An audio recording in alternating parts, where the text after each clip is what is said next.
Sheriff Richard Jones has a strong message for Mexican officials. Today he sent a letter to the government asking for money to pay for all the illegal immigrants they have housed for the last 10 years.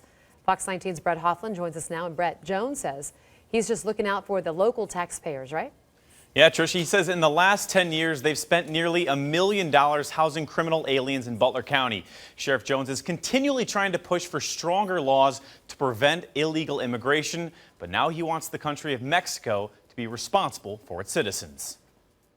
They're called illegal because it's illegal for them to be here. Since 2004, Sheriff Jones says his department arrested more than 3,000 Mexican nationals for committing local crimes. They were going in my jail. They were getting out of my jail. They were going in my jail. They were committing crime after crime after crime. Jones says their average stay is about 5 days before they're released to the U.S. federal agency.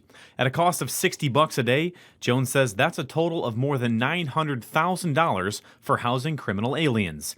And that doesn't include the manpower that goes into each case.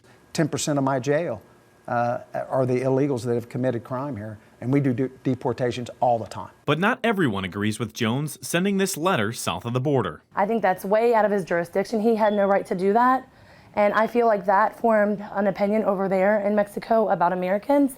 That isn't necessarily fair, and I feel like he's putting our citizens at risk for traveling there. Jennifer Nicole Young says she knows families who've been separated because of deportation and doesn't think Sheriff Jones has all the answers. Obviously, people who enter illegally, they're breaking the law. But to say that every illegal alien deserves to be deported and families be ripped apart, I don't agree with that. This past week, the city of Cincinnati formed a task force on immigration.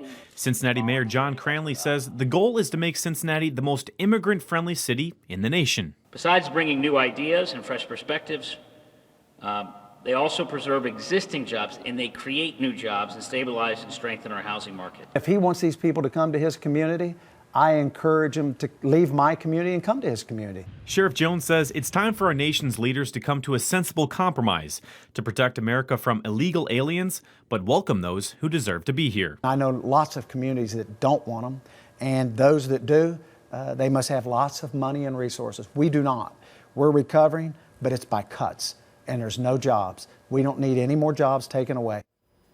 Now, Jennifer Young says she's organizing a protest outside the Butler County Sheriff's Office for this Thursday morning at 11 o'clock in response to the actions of Sheriff Jones.